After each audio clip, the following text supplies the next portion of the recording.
Bezerra de Menezes. É uma grande alegria estarmos juntos mais uma vez. Já vou começar me desculpando que eu estou muito resfriada, essa gripe está custando muito a passar, né? Mexendo com voz, com tosse, espirro. Então, se porventura aconteceu uma dessas situações, eu peço desculpa aos irmãos. Mas vamos começar o nosso estudo fazendo a leitura do livro Pão Nosso, de Francisco Cândido Xavier, pelo Espírito de Emmanuel. A lição é a 173, Como testemunhar. Mas recebereis o poder do Espírito Santo, que há de vir sobre vós, e ser-me-eis testemunha, tanto em Jerusalém, como em toda a Judéia e Samaria, e até os confins da terra. Encontramos essa passagem nos Atos dos Apóstolos, no capítulo 1, versículo 8.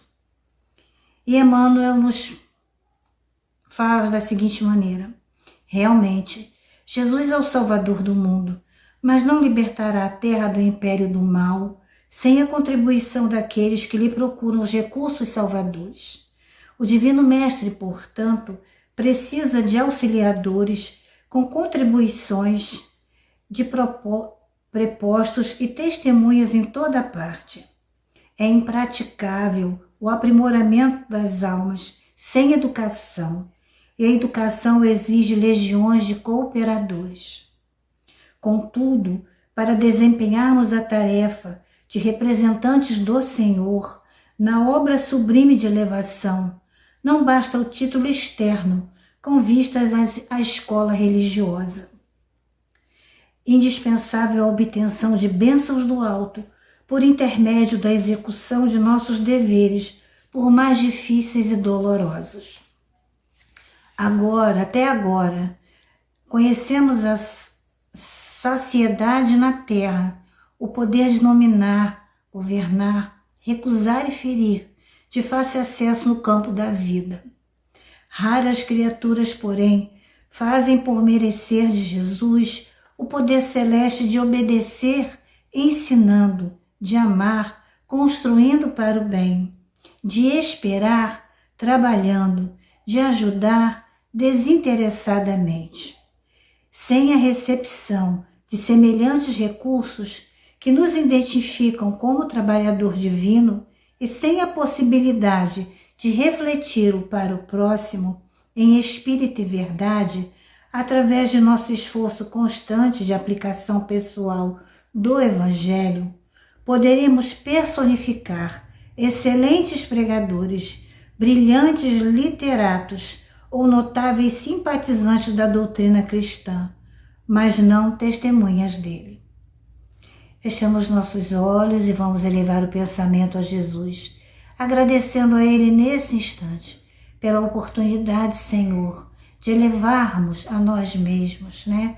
Não só nesse momento de estudo, mas em todos os momentos da nossa vida, lembrando, Senhor, que somos trabalhadores fiéis, como diz a música, né? Que queremos ser teus trabalhadores fiéis.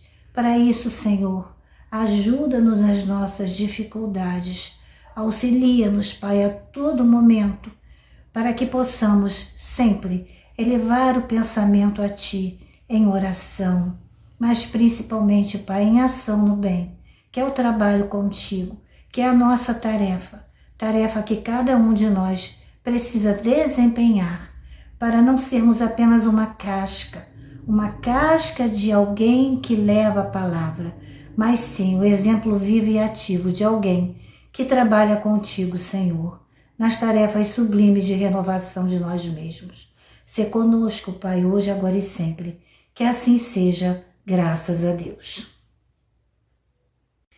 Então, meus irmãos, nós vamos começar o nosso estudo fazendo a leitura do Evangelho, né?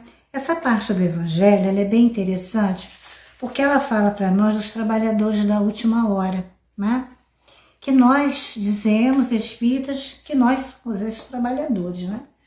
Então, hoje, né, dentro desse capítulo, tem as instruções dos espíritos, tem a leitura do Evangelho de Mateus, capítulo 20, versículos de 1 a 16, né? Ele pede também que se leia a parábola do festim e das bodas.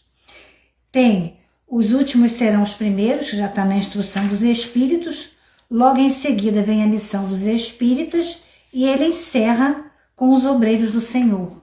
É um capítulo curto, mas extremamente importante para todos nós, para esse reconhecimento do que estamos fazendo aqui, que nós não estamos aqui passeando e que a nossa tarefa como cristãos, ela é muito importante. Ela é importantíssima. Nós não estamos aqui vivendo num paraíso ou num mundo cheio de dificuldades que para muitos é assim. Ou a terra é um paraíso porque eu posso gozar de todos os bens que o mundo me oferece, ou a terra é um grande vale de lágrimas, porque eu não tenho condições de nada, eu não posso nada, eu não tenho nada. Nós espíritas reconhecemos a missão e devemos reconhecer a missão que cada um de nós tem. Então, quem nos dá essa mensagem da missão dos espíritas é Erasto, anjo de guarda do médium, Paris, 1863, né?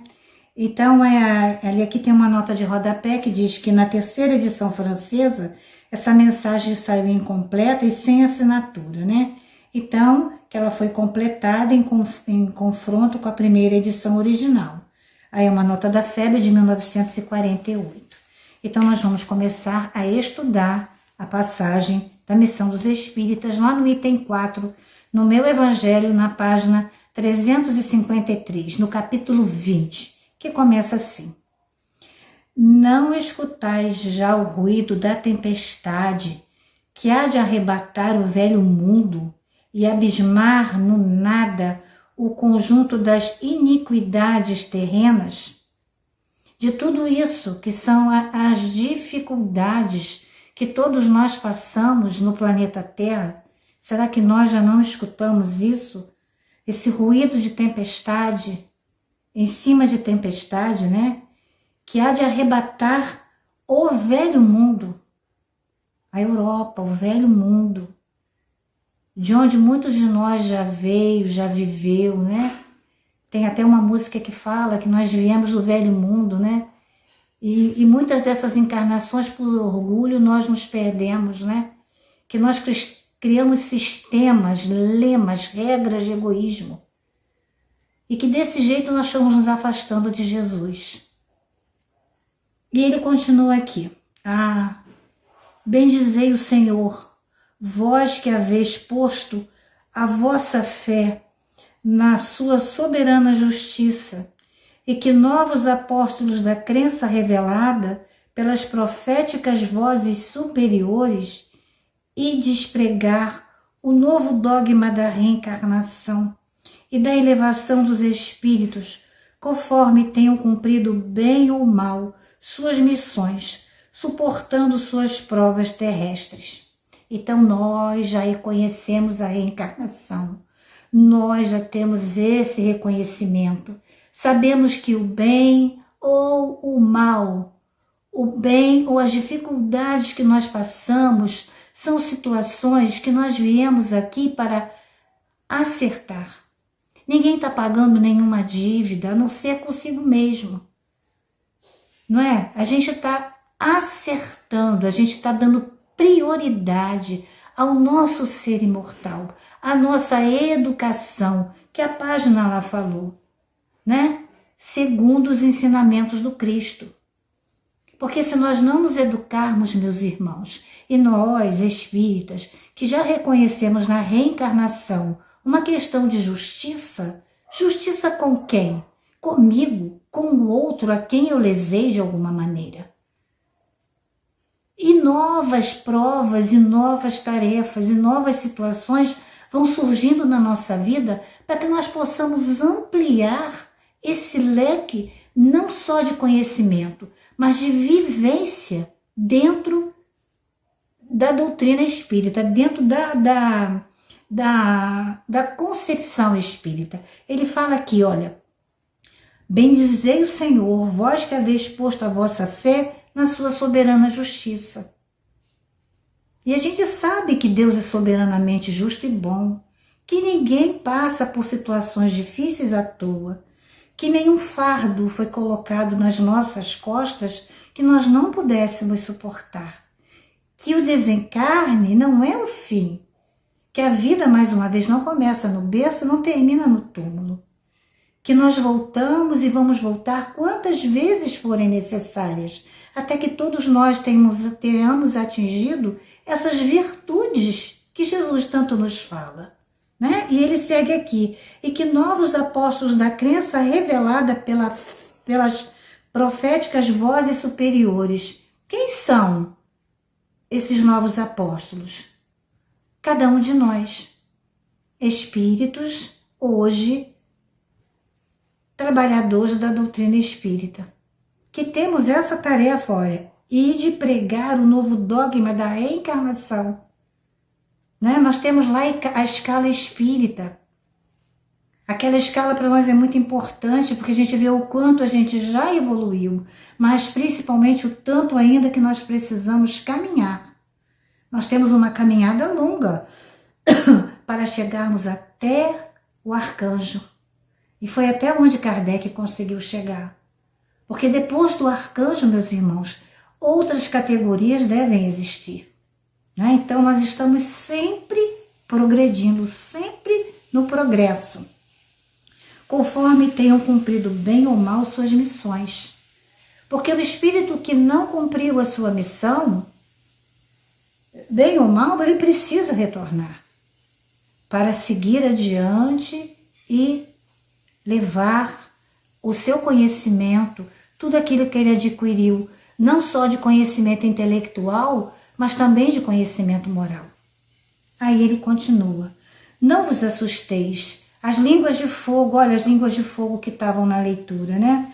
Estão sobre as vossas cabeças, que são esses espíritos que nos ajudam, que nos auxiliam, que nos dão força na nossa caminhada, como deram aos apóstolos. Lembram em Pentecostes que eles surgiram como línguas de fogo sobre eles, e eles falaram em diversos idiomas, e todos entendiam o que os apóstolos disseram. Porque essa é a missão de cada um de nós, levar o conhecimento a ferro e fogo? Não, aqueles que quiserem. Ninguém é obrigado a sair da sua fé, da sua convicção religiosa, a não ser que ele descubra, não é?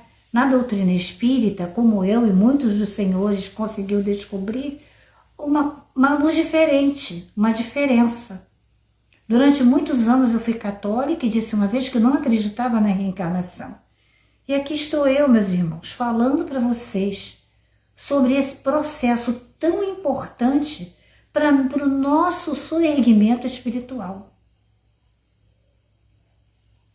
É o espírito que vale, o corpo é um instrumento que educa o espírito, assim como o espírito também ajuda esse corpo a se manter, a se sustentar, a passar por todas as dificuldades que a vida nos oferece.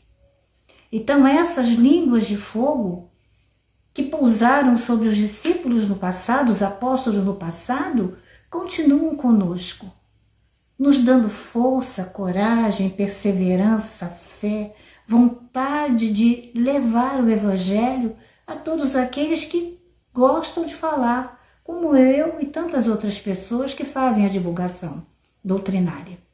Então, meus amigos, é preciso ser perseverante, né? E ele continua aqui. Ó, verdadeiros adeptos do Espiritismo, sois escolhidos de Deus, ide e pregai a palavra divina. Escolhidos de Deus, meus irmãos, para levar a verdade, ide e pregai a palavra divina, para levar a todos aqueles que desejam saber sobre a reencarnação, qual é a importância dela, de onde viemos, quem somos, de onde viemos, para onde vamos. Lembrar a todos aqueles que desejam se iluminar com essa doutrina de luz, essas palavras de consolo, de força, de coragem, de que os momentos estão difíceis, mas que Deus está conosco, em que em nenhum momento nós estivemos sozinhos. Que Jesus é o nosso mestre querido, é o nosso irmão mais velho, é aquele que veio nos ajudar. E desde o início da formação do nosso planeta, do nosso sistema solar, Jesus está conosco nos auxiliando. Então nós não estamos sós. Jesus está conosco. É o modelo e o guia a ser seguido. Então ele faz aqui, sois escolhidos de Deus. Olha a importância e o peso, né, que essa mensagem traz. Deus escolhe a todos nós, nos conhece pelo nome, sabe que todos nós somos capazes de levar a doutrina, capazes de levar o seu evangelho a todas as criaturas. Mesmo aquele irmão hoje presidiário, um irmão em situação de rua, se ele tiver um evangelho na mão, né, e o dom da palavra, ele vai ajudar aqueles irmãos que ali estão. A nossa tarefa é grande, a nossa tarefa é árdua. E ele continua.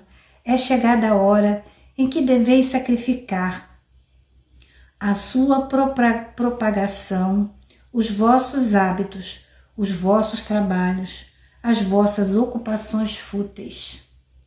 Chegou a hora de abandonar ocupações fúteis, né? Nós que já estamos aposentados, que temos mais condições de levar a palavra, né? Que façamos isso, porque ele pede aqui para a gente sacrificar a sua propagação, os vossos hábitos, né? Como é que a gente reconhece o verdadeiro espírita? Pelo esforço que ele faz para domar as suas más inclinações. E já passou da hora, meus irmãos, de nós domarmos as nossas más inclinações, né? Os vossos trabalhos, que trabalhos são esses? E a gente dá valor ao nosso trabalho material. Sim, não é abandonar o trabalho material, mas é saber conjugar o trabalho do ganha-pão nosso de cada dia com o trabalho do esforço do espírito que precisa se erguer, do espírito que precisa aprender, né? As vossas ocupações úteis. Quanto tempo a gente tem de inutilidade no dia e não lê um livro? Eu tenho diversos livros na minha estante. Eu não li nem a metade deles. Estou longe de ler. Então chega uma hora que ele precisa chamar a nossa atenção para isso. Conosco estão espíritos, convosco estão os espíritos elevados. Certamente falareis a criaturas que não quererão escutar a voz de Deus, porque essa voz as exorta incessantemente à abnegação, a trabalharmos no bem, a sermos bons, a nos dedicarmos ao próximo. A doutrina espírita assusta porque ela nos traz verdades que nós mesmos, quando nos confrontamos com ela, nos sentimos assustados. Ela nos convoca ao trabalho no bem, a não ter mãos ociosas, a não ter cabeça ociosa, a não ter coração ocioso. Eu tenho uma amiga que ela sempre fala que mais vale um trabalho do que o muito estudo, o muito conhecer e levar esse conhecimento. A gente precisa ter o conhecimento e junto desse conhecimento botar as nossas mãos em ação, para que as nossas mãos não cheguem em nosso corpo, todo o nosso ser, não chegue do lado de lá, no plano espiritual atrofiado. Pessoas que não vão querer ouvir, escutar a voz de Deus, como no passado, com os profetas, não é? Que falavam, exortavam, chamavam a atenção. Quem quer ser chamado a atenção por ter muito dinheiro e só economizar, não dividir? Quem quer ser chamado a atenção por ter pouco dinheiro e também não conseguir fazer o bem com as pessoas. Porque às vezes não é só o dinheiro, mas o bem se faz com a palavra, né? O bem se faz com aquilo que nós conhecemos de Deus, dos seus ensinamentos e do bem que nós podemos levar aos nossos irmãos. Então, caríssimos, que possamos lembrar disso. Não é só o monetário, mas quem tem o monetário que faça por onde.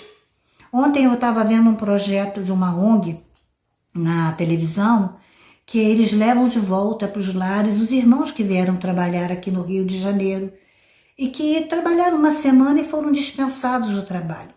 Aonde essa pessoa vai? Para onde essa pessoa vai? Ela vai para a rua.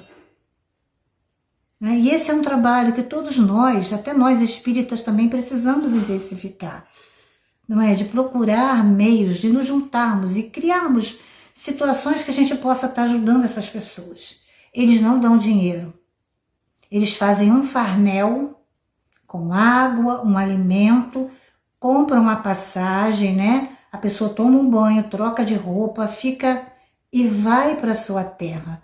Entra em contato com os familiares primeiro. É toda uma organização tão bonita de se ver que aquilo dá valor para aquela pessoa, dá dignidade, torna a criatura humana. Desculpe, não como uma criatura qualquer. Então a gente precisa pensar nisso, né? Porque essa voz os exorta incessantemente a essas tarefas de abnegação, se colocar no lugar do outro, né? Estar no outro, pensar se fosse eu no lugar dele. A gente precisa parar para lembrar disso. Pregareis o desinteresse aos ávaros, a abstinência aos dissolutos, a mansidão aos tiranos domésticos, como aos déspotas. Aqui a gente tem tirano, tem avarento, tem essa questão de quem é muito assim, gasta demais, e quem é um déspota, né? Quem é alguém que é uma pessoa difícil, doméstico. Então nós vamos começar a trabalhar dentro do nosso pequeno mundo familiar, íntimo, tudo isso. A gente vai falar desse desinteresse, aquele que tem a mão fechada, que muitas vezes não abre nem para dar tchau ou para apertar a mão de alguém, que é avarento, que não sabe que todos os bens que nós temos, né, vêm de Deus. Tem uma passagem que diz assim: insensato, hoje mesmo pedirei a tua alma. Porque a gente fica tão preocupado com guardar, poder, segurar, que nós nos esquecemos, meus irmãos, de abrir a mão, de estender aos outros, de observar melhor aqueles que trabalham para a gente, que trabalham conosco, as pessoas que nos ajudam na nossa casa, aqueles que nos procuram no grupo espírita, para pedir alguma coisa, uma ajuda, né? E a mansidão aos tiranos, né? Aqueles que são tão tiranos que precisam dessa mansidão, aprender a ser mais mansos, a ser mais tranquilos, né? E essas criaturas que são verdadeiros ditadores dentro do lar, funciona do jeito que eu quero. E acabou. Que eu costumo dizer que é o Zé do centro e o Zé de casa. O Zé do centro é amável, doce, uma criatura assim impressionante. Todo mundo fala, nossa, Nete é uma maravilha. Mas quando ela chega dentro de casa, ela se transforma no monstrinho creque-creque, né? Aquele que não é bom com ninguém, não consegue se dar com vizinho nenhum, que procura briga com todo mundo, que não entende nada nem ninguém. Então esse é um trabalho que começa em nós, a começar por mim. É o trabalho que começa em mim. Palavras perdidas eu sei, mas não importa. Faz-se mister, né?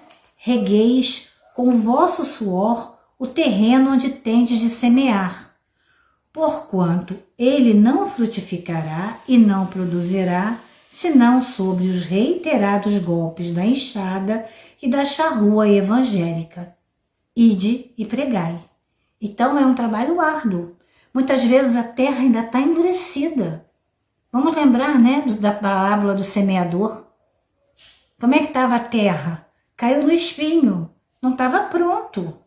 Caiu na terra dura, que não... Quando pega o terreno fértil, frutifica. Isso leva tempo. Eu me lembro da época em que eu trabalhava na igreja católica, né? Eu trabalhei muitos anos com o Padre José, vocês sabem disso. E uma vez eu chamei a comunidade, né, a esse trabalho. Aí quando terminou, Padre Wagner nessa época, Padre Zé já tinha desencarnado e Padre Wagner era diácono. Ele me chamou e falou assim: Nete, essa terra ainda não está pronta para receber a semente.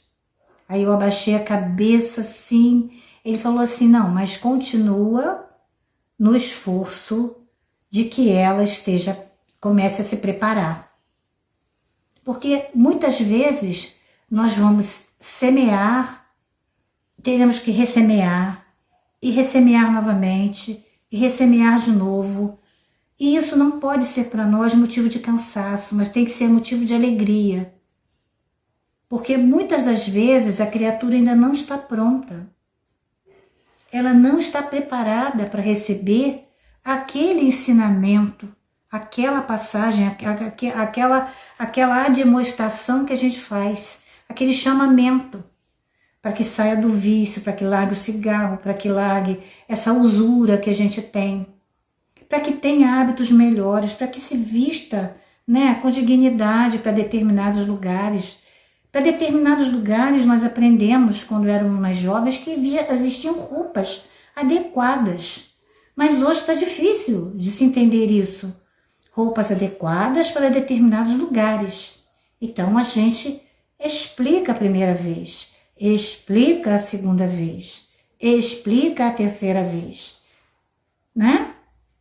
E vai tentando fazer com que aquela criatura se veja num lugar onde é necessário que ela tenha um comportamento digno do lugar onde ela está. Se nós formos hoje participar de uma situação no júri, por exemplo, nós não vamos entrar de roupa de banho.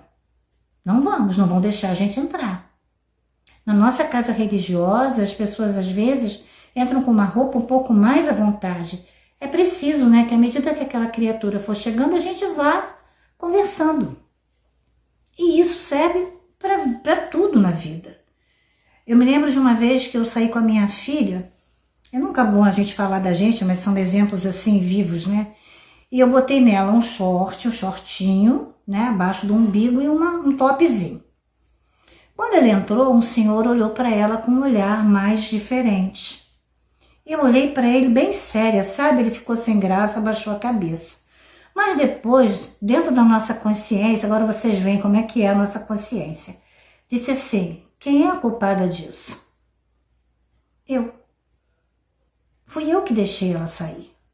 Então, quando nós voltamos para casa, eu sentei com ela, falei: Bruna, você viu o que aconteceu? Ela falou: vi, mãe.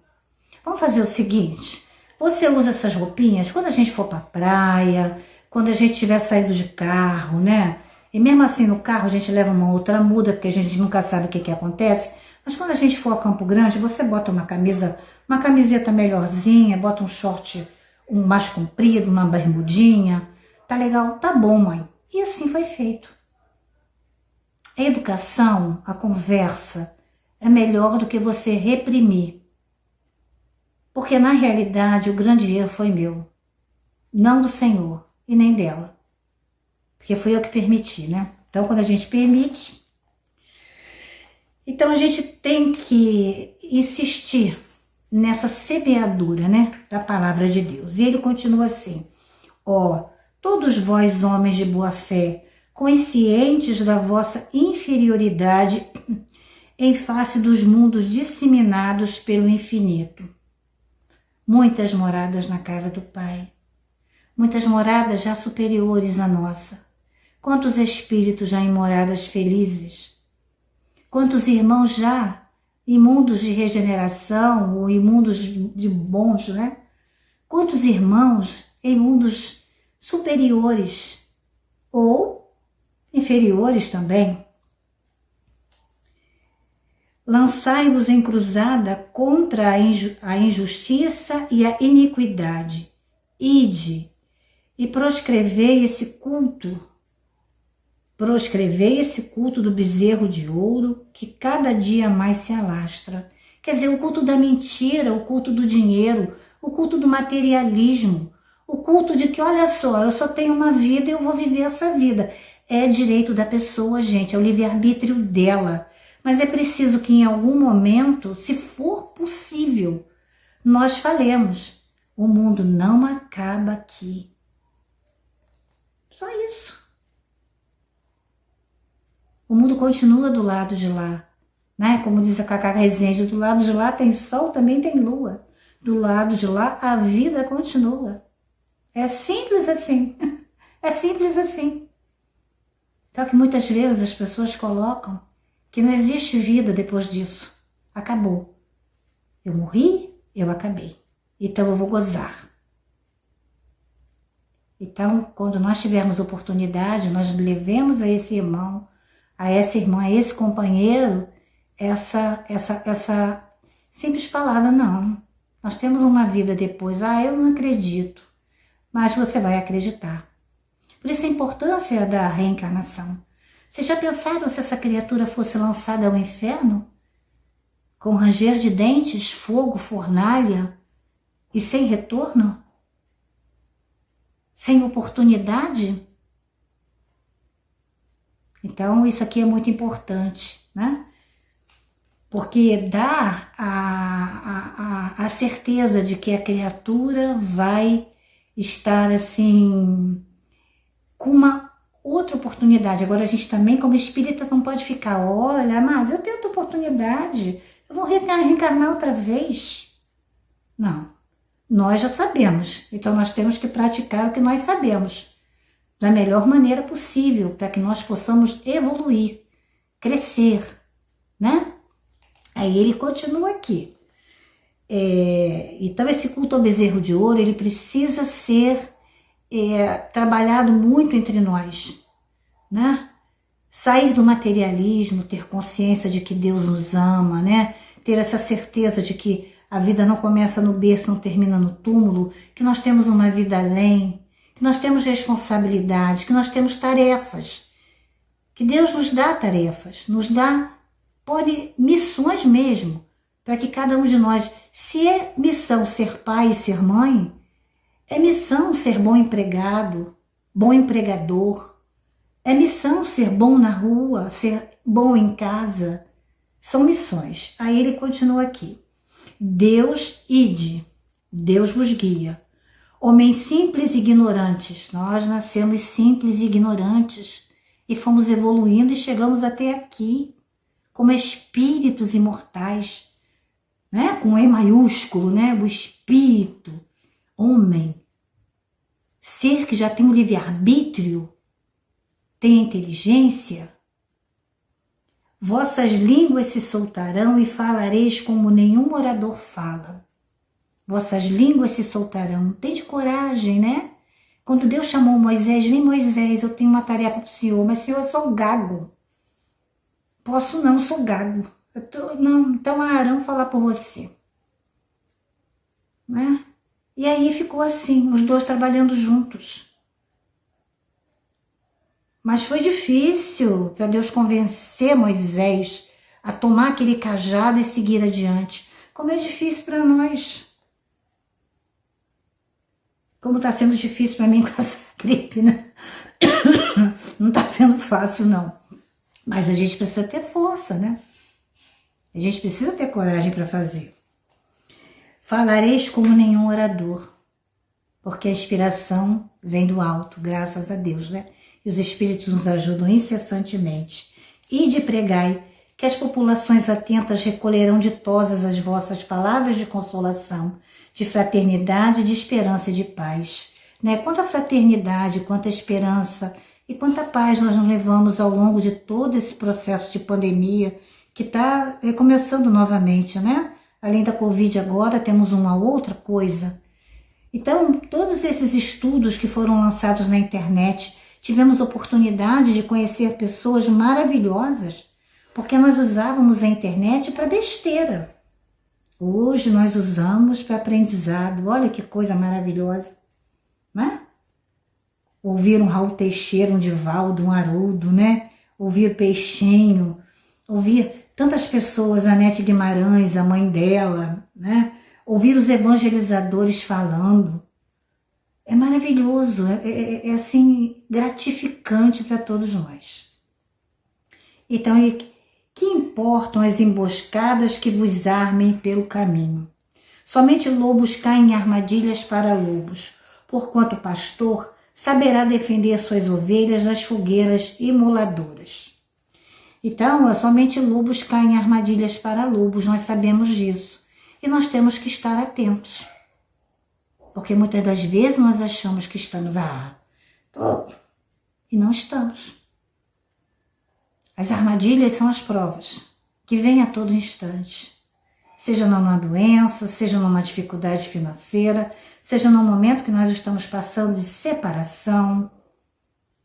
Então nós precisamos estar atentos para que a nossa palavra seja sempre a palavra doce, a palavra serena, a palavra forte. Daquele que no momento de dificuldade fecha os olhos, eleva o pensamento a Deus e pede a Ele força para seguir adiante. E de homens que grandes diante de Deus, mais ditosos do que Tomé, credes sem fazeres questão de ver e aceitais o fato da mediunidade, mesmo quando não tenhais conseguido obtê-los por vós mesmos. Ide, o Espírito de Deus vos conduz, né? Nós temos ainda a mediunidade, que nos mostra que a vida continua. Quantos irmãos vêm? Quantos livros de André Luiz, né? A coleção A Vida no Mundo Espiritual. Voltei de irmão Jacó. Quantos livros, quantos ensinamentos para nos mostrar, né? Que a gente agora crê porque a gente sabe. Tomé teve dificuldade de entender porque ele não viu. Mas nós, meus irmãos, nós já entendemos porque nós já sabemos. Nós já temos o conhecimento, nós já entendemos isso. Ninguém me contou, Nete, Jesus, eu procurei, eu entendi, eu sei. Eu acredito porque eu sei. Marcha, pois, avante, falange imponente pela tua fé. Diante de ti os grandes batalhões dos incrédulos se dissiparão com a brandura da manhã aos primeiros raios de sol nascente. Estamos protegidos por espíritos que nós nem fazemos ideia. Os espíritos amigos nos seguem de perto. Nós temos o nosso protetor espiritual, né? O nosso anjo guardião. Além deles, quantas simpatias nós vamos obtendo de outros irmãos, a quem vamos estendendo a mão aqui, ali e acolá, que estendem a mão para a gente. E os nossos mentores se tornam amigos e formam uma grande família. Uma grande família de espíritos irmãos. Né? E ele diz aqui, né? Que diante de ti grandes batalhões dos incrédulos se dissiparão, como a bruma da manhã nos primeiros raios do sol nascente. E é tão bom, né? Quando a gente consegue realmente dissipar das trevas, né? Trazer luz, como trouxemos para nós. E isso, meus irmãos, vamos pensar sempre em cada um de nós primeiro. As trevas primeiro se dissipam em mim, para que depois se dissipe no outro. Certo? Primeiro em mim, sempre em mim. Depois a gente vai levando com muito carinho, com muita humildade, que nenhum de nós aqui é espírito superior. Pelo menos eu não sou. Se tiver algum aí, um abraço, protege a gente tá precisando de muita força, tá bom? Mas a gente precisa lembrar disso. Primeiro sempre em mim. A fé é a virtude que desloca montanhas, disse Jesus. Todavia, mais pesado do que as maiores montanhas, jazem depositado no coração dos homens a impureza e todos os vícios que derivam da impureza. Né? São as paixões, né? São os enganos, são os apegos às coisas materiais, pessoas apegadas ao próprio corpo, o culto ao corpo. O pessoal não quer mais envelhecer. Cabelo branco é sinal de velhice. Eu adoro meus cabelos brancos. Minha avó desencarnou com 94 anos, os cabelos branquinhos. Ela tinha um fio preto. E eu achava o máximo aquele cabelo branco. Tô deixando os meus aqui, não pinto mais. O corpo precisa ser bem cuidado. Ele é veículo do espírito. Então ele precisa de água, de boa alimentação, de ar, de cuidados, né? De asseio, né? Mãos lavadas, corpo bem limpo, comida de qualidade, na medida que a gente tiver condições. Precisa de boas relações, mas não de com 60 anos eu quero ter uma barriga tanquinho.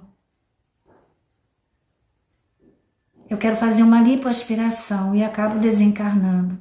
Não é uma crítica, não é? Tudo bem, a pessoa que pode fazer a lipoaspiração, e mesmo que tenha desencarnado, que Deus abençoe esse irmão, essa irmã, que desejou ter um corpo perfeito, né? Mas o corpo perfeito nós temos na nossa mocidade. Depois disso o corpo vai...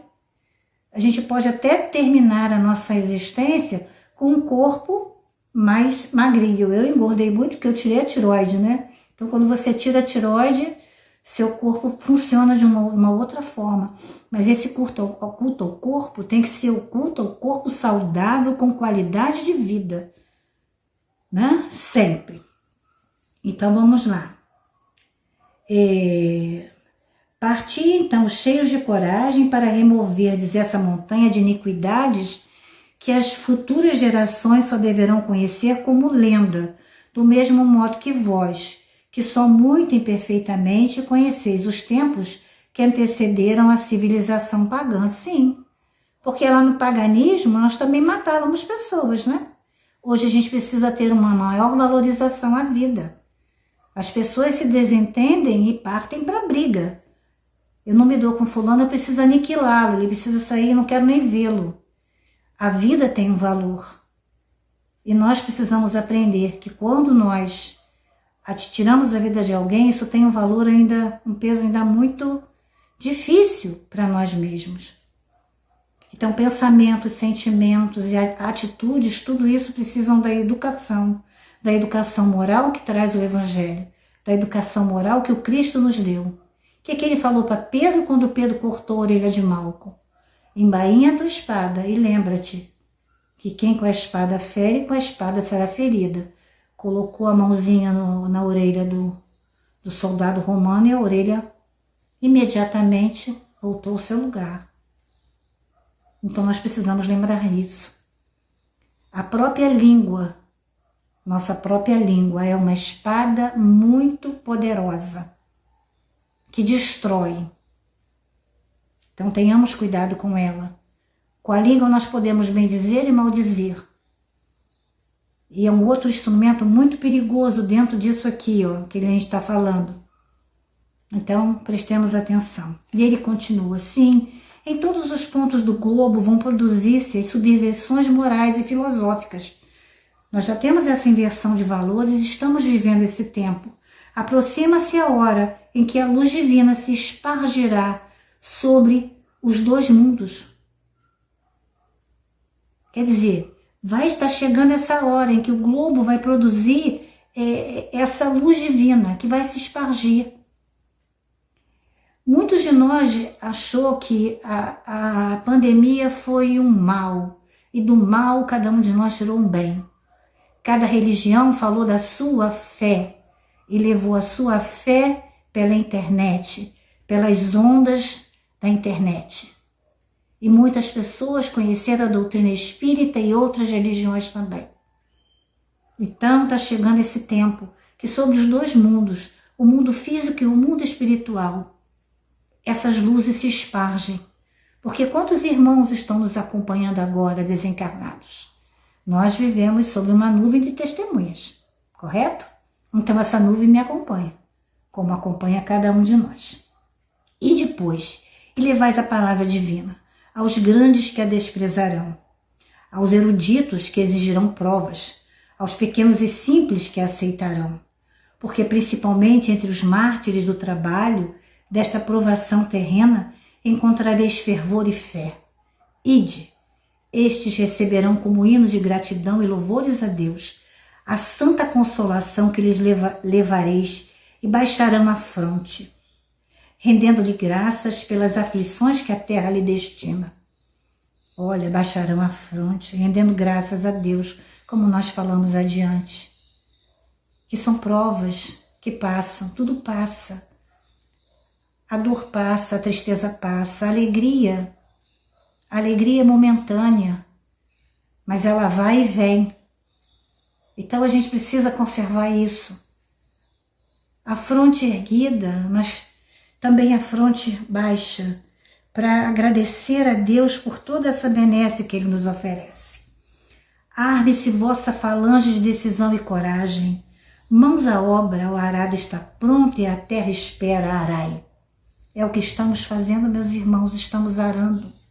Desde que cada um de nós precisou fechar as suas casas, desde que cada um de nós precisou trabalhar ardentemente, levando o consolo, a palavra pelo telefone, no atendimento fraterno, conversando com as pessoas, levando os estudos e o conhecimento doutrinário. Então a gente precisa fazer isso e de agradecer a Deus a gloriosa tarefa que Ele vos confiou. Mas atenção, entre os chamados para o Espiritismo, muitos se transviaram. Reparai, pois, o vosso caminho e segui a verdade. Que como disse Jesus, muitos vão dizer, eu estou ali, eu estou acolá, eu estou lá, e não está. Então, como diz Paulo, observai os espíritos e vede se são de Deus. Não é? Experimentai e observai. Então a gente precisa fazer isso. Não se encher de orgulho porque somos espíritas, não. Estamos espíritas. Como eu falei para vocês, eu fui católica. Eu fui tantas coisas tantas religiões nessa encarnação. E hoje estou aqui na doutrina espírita falando para vocês de reencarnação. Uma questão de justiça, falando sobre mediunidade. Caminho para a conversação, para o entendimento de que nada começa no berço e nem termina no túmulo, que temos essa oportunidade de intercâmbio com a espiritualidade. Aí tem aqui, ide e agradecer a Deus a gloriosa tarefa que Ele vos confiou, né? Então tem uma pergunta. Se entre os chamados para o Espiritismo muitos se transviaram, quais os sinais pelos quais reconhecemos os que se acham no bom caminho?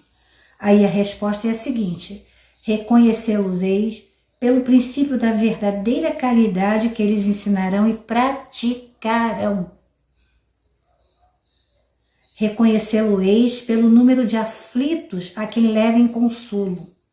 Reconhecê-lo-eis pelo seu amor ao próximo, pela sua abnegação, pelo seu desinteresse pessoal. Reconhecê-lo-eis, finalmente, pelo triunfo de seus princípios, porque Deus quer o triunfo da sua lei. Os que seguem a sua lei, esses são os escolhidos, e Ele lhes dará a vitória, mas Ele destruirá aqueles que falseiam o espírito dessa lei e fazem dela degrau para contentar sua vaidade e sua ambição. Aí aqui termina com Erasto, Anjo Protetor do Médium, Paris, 1863. Então, meus irmãos, o que temos aqui? Temos aqui um grande chamamento ao trabalho. Ao trabalho em cada um de nós. A tarefa que cada um de nós deve desempenhar em si mesmo. A educação do espírito.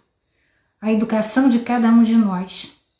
Como seres ainda que precisam e muito se educar para levar o conhecimento ao outro.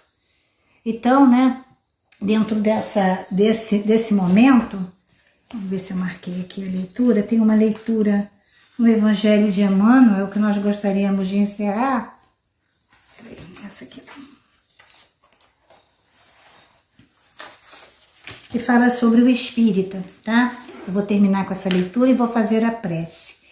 É o Evangelho de Mateus, capítulo 20, item 16. Assim os últimos serão os primeiros serão os últimos.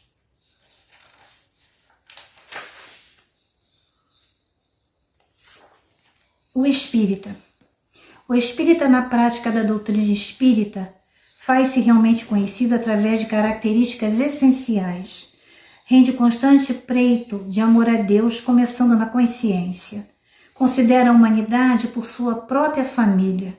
Respeita no corpo de carne um santuário vivo que lhe cabe sublimar. Abraça o trabalho construtivo, seja qual for a posição em que se encontre. Abstém-se formalmente do profissionalismo religioso. Sabe-se um espírito em evolução, isso é muito importante. E por isso não exige nos outros qualidades perfeitas que ainda não possui. Aceita sem revolta dificuldades e provações, por não desconhecer que os princípios da reencarnação situam cada pessoa no lugar que traçou a si mesma ante os resultados das próprias obras. Empenha-se no aprimoramento individual, na certeza de que tudo melhora em torno à medida que busca melhorar-se. Estima no dever irrepreensível, cumprido seja no lar ou na profissão, na vida particular ou na atividade pública, o alicerce da pregação da sua própria fé. Exalta o bem, procurando a vitória do bem, com o esquecimento do mal. Foge da crítica pessoal à face da caridade, que lhe rege o caminho, mas não recusa o exame honesto e imparcial deste ou daquele problema que interessa o equilíbrio e a segurança da comunidade em que vive. Exerce a tolerância fraterna, corrigindo o erro sem ferir, como quem se separa o enfermo da enfermidade. Estuda sempre.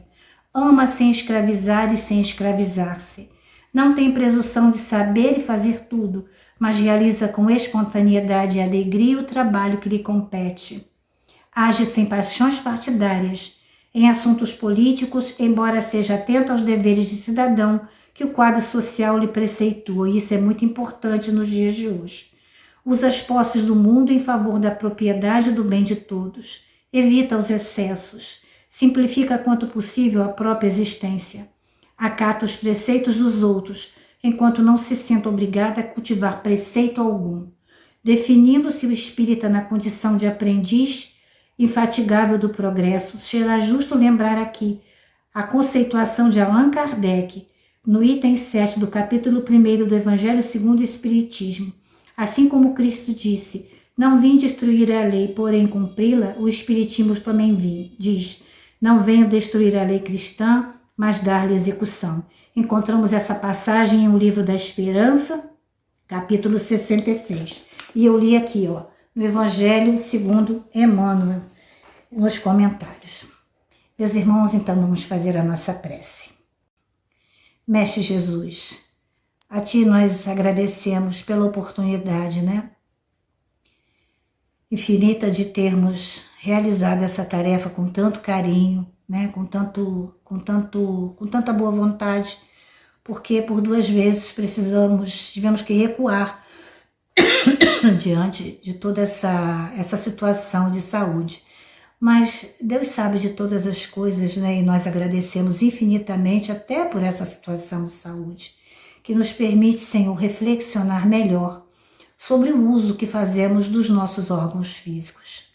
Obrigada, Mestre Jesus, por todos nós, pelos irmãos que vão assistir a esse estudo, pelos irmãos que nos fizeram o convite, pela Casa de Bezerra de Menezes, que leva conforto e alívio espiritual a todos aqueles que o buscam, bem como também, Senhor Jesus, o alívio material, porque consola através do alimento, coloca energias boas em cada cesta básica que distribui, na roupa, no calçado, na água, na explicação evangélica que pode ser feita ou não, mas que em cada olhar, mesmo que não haja uma explanação do Evangelho, porque nós não podemos, Senhor Jesus, de maneira alguma, obrigar ninguém a nada, a sermos como somos, No nosso olhar está escrito: somos de Cristo, somos cristãos. E isso sim deve fazer vibrar no coração daquele que recebe de nossas mãos, Senhor, qualquer ajuda da nossa palavra, qualquer ajuda do nosso abraço, qualquer ajuda, a sua verdadeira face. Obrigada, Pai, também pela casa de Teresa de Jesus que frequentamos. Abençoa os nossos irmãos. Ilumina toda a humanidade encarnada e desencarnada. A todos os povos, a todas as raças, ao grande universo, Senhor Jesus. Criação tua, obra maravilhosa, de um pensamento de amor, de paz e de serenidade. Se conosco, Mestre querido, hoje, agora e sempre. Que assim seja. Muito obrigada, meus irmãos. Graças a Deus. E assim, irmãos queridos, eu deixo um grande abraço a todos vocês. Muito obrigada. Mil desculpas, né?